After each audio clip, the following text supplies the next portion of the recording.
नमस्कार दोस्तों, स्वागत है आपका ब्लैक बोर्ड में। आज का ये इम्पोर्टेंट वीडियो है गांधी के सभी आंदोलनों की ट्रिक से।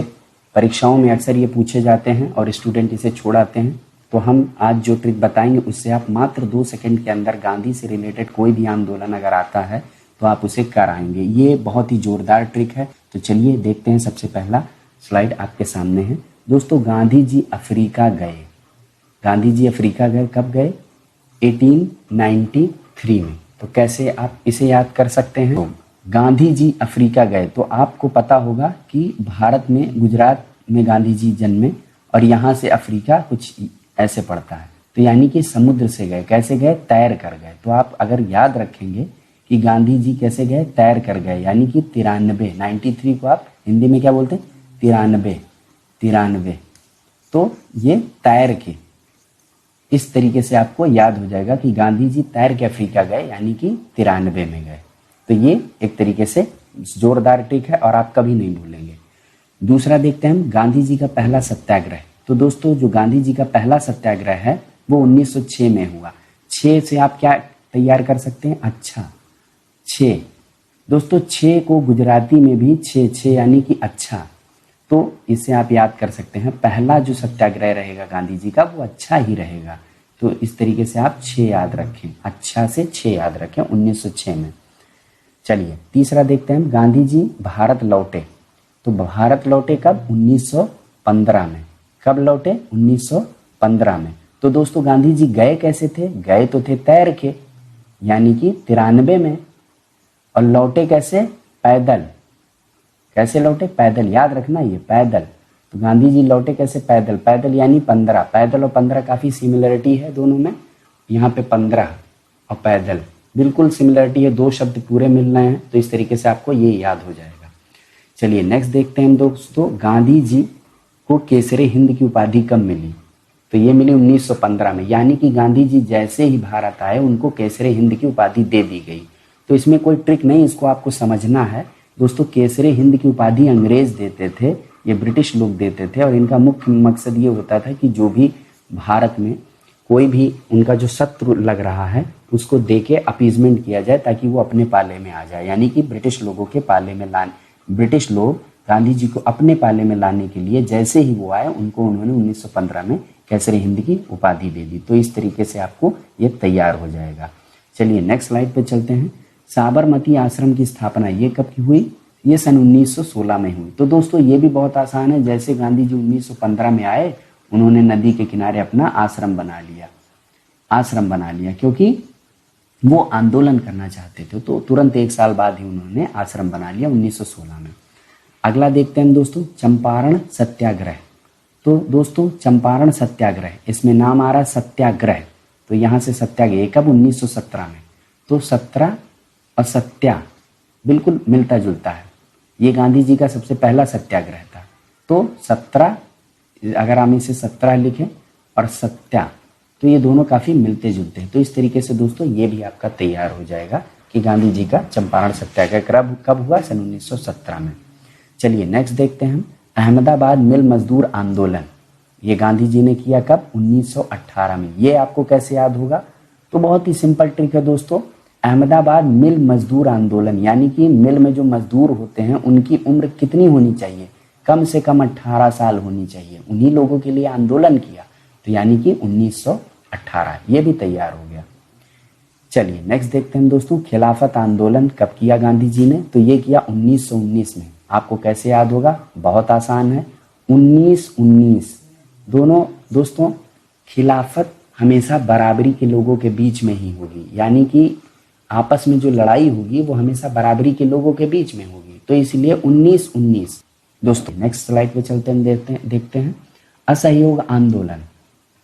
दोस्तों, असहयोग आंदोलन हुआ 1920 में। अब इसे कैसे आप याद करेंगे? असहयोग यानी कि विरोध करना, और यहाँ पे 20 है तो 20 को आप विष समझ सकते हैं। तो जब आप किसी का विरोध करते हैं तो एक तरीके से उसे विष देने के बराबर है। किसी का विरोध करना यानी कि उसे विष देने के बराबर है। तो ये भी बहुत ही सॉलिड तरह से आपको याद हो गया। परीक्षा में जब आएगा तो आप कर लेंगे। चलिए नेक्स्ट देखते हैं। कांग्रेस की अध्यक्षता गांधी जी ने कब की? 1924 में की। तो ये कैसे आपको याद होगा? दोस्तों, गांधी जी ने जब कांग्रेस की अध्यक्षता की तो उन्हें कई समस्याओं से 2-4 होना पड़ा। 2-4 यानी कि 24। तो इस तरीके से ये ट्रिक भी आपकी जहन में बहुत अच्छे से बैठ जाएगी, जब भी आएगा तो आप कर लोगे। चलिए नेक्स्ट देखते हैं हम दांडी मार्च। दोस्तों दांडी मार्च ये कब हुआ? 1930 में हुआ।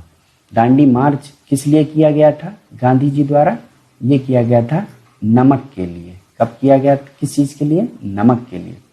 तो इसको आपको याद करने के 2 तरीके मैं आपको बता देना चाहूंगा। पहला तो आप ये याद कर सकते हैं कि नमक का जो 1 kg का पैकेट होता है वो 30 रुपए का मिलता है और दांडी मार्च नमक से फेमस था।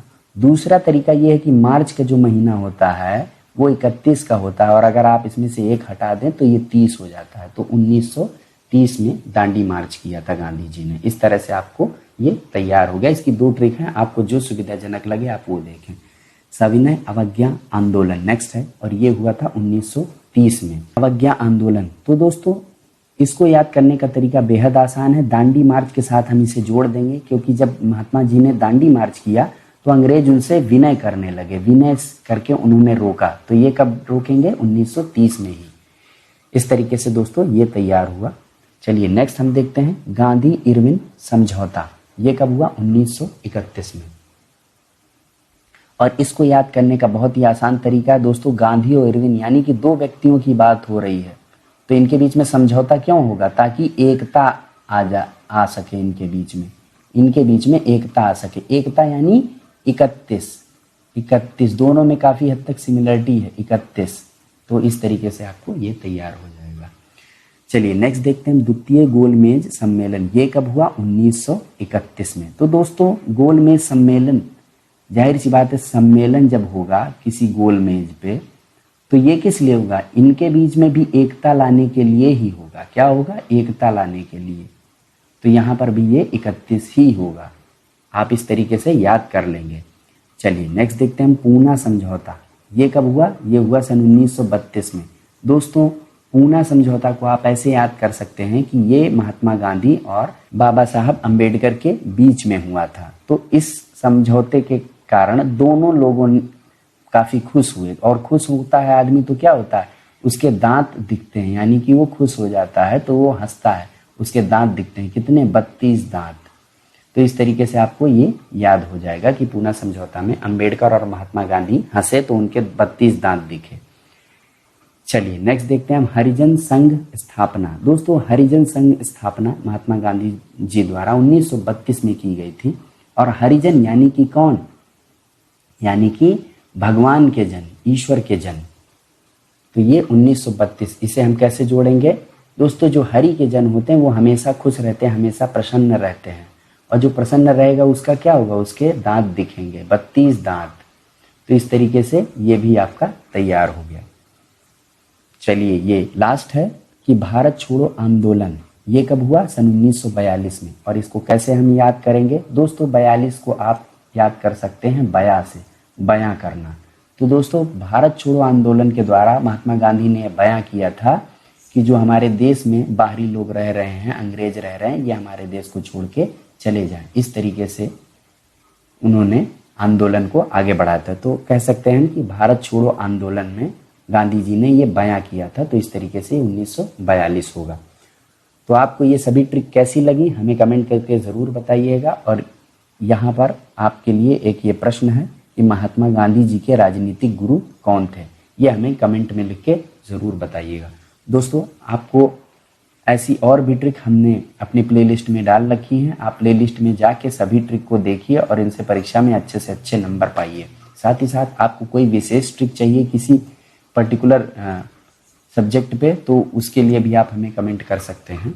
अगर आप हमारे चैनल पर नए हैं तो सब्सक्राइब ज़रूर करिएगा, वीडियो को लाइक करिएगा, ज़्यादा से ज़्यादा शेयर करिए। आज के लिए बस इतना ही। धन्यवाद।